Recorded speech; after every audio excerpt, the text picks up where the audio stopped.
Rick Bozich, Eric Crawford, we are coming to you from the Angels Envy Club here at Cardinal Stadium, and we're going to talk a little bit about Louisville and Kentucky football. No sooner had the game pretty much been wrapped up, the Louisville fans started chanting, "Beat UK."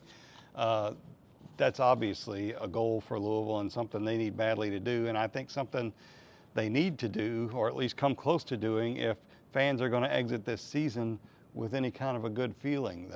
Louisville's built a lot of goodwill over the last 6 weeks, but they need to play well in this next game. Yeah, I agree with you. I'm not sure they have to win.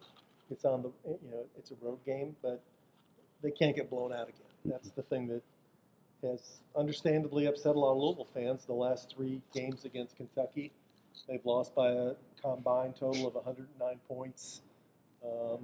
People still haven't forgotten the game here a year ago where Kentucky, pretty much dominated the entire game.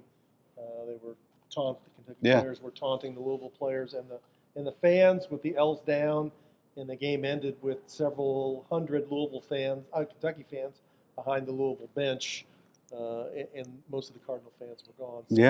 So, plus they got a chance to get to 8-4. 8-4 when they were 2-3. Nobody was predicting that.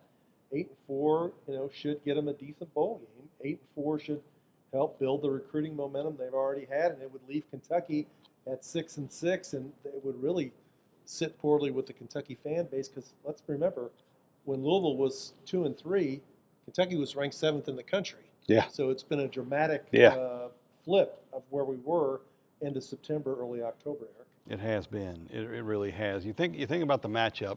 Louisville's a team that likes to run the ball, whether it's with their quarterback, Malik Cunningham, or get the running backs involved, establish the run.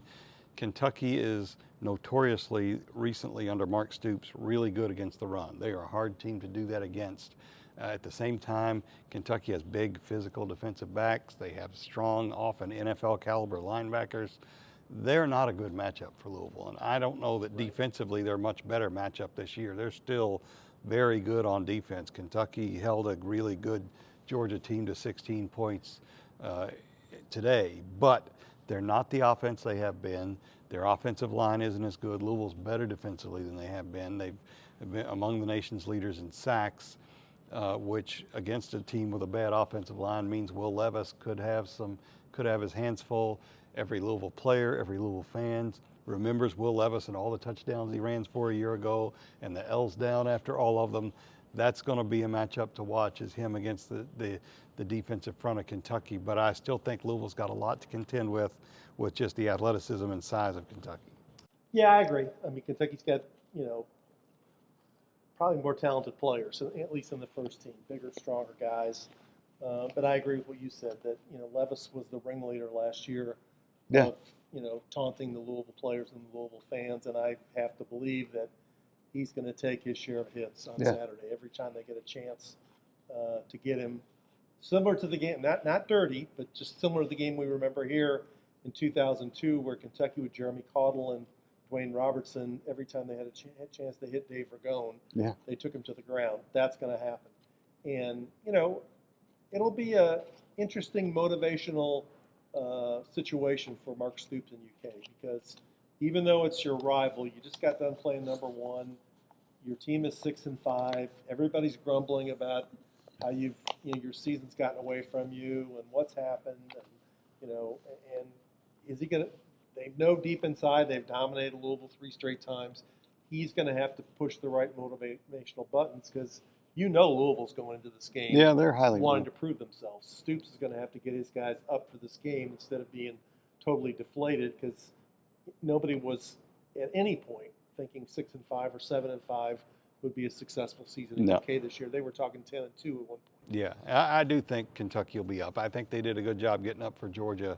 That Vanderbilt loss was crushing, although Vanderbilt comes back today and beats Florida, so they're not, they're not the team, the bad team everybody thought they were, just same as Syracuse wasn't when they beat Louisville in the opening week. But you're right, there is some motivation here at the end of the year. you know, you did go back and you had to reach back into the tank and get something for Georgia, and now you've got to reach back into it again. One thing, Kentucky has always played a really weak opponent before Louisville. They've had one AA or FCS team or something. Now they're coming to Louisville off Georgia, where you're a little more sore. You've been in a football game, you've been hit.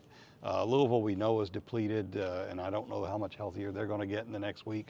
We don't even know if we're going to see Malik Cunningham. We're not sure of his status. Or Tyon Evans. Or Tyon Evans, but those are going to be guys that are key if Louisville wants to try and go in to Kentucky and win. Should be a fun week of football to cover. Also Thanksgiving week. We're thankful for you guys watching as always, and we'll have a lot more to say about this game online, on TV, other places. Just count them all down. Thanks for watching us this week. Yeah, Twitter. Don't forget Twitter if it's still around. Rick Bozich, I'm Eric Crawford. Thanks for watching us.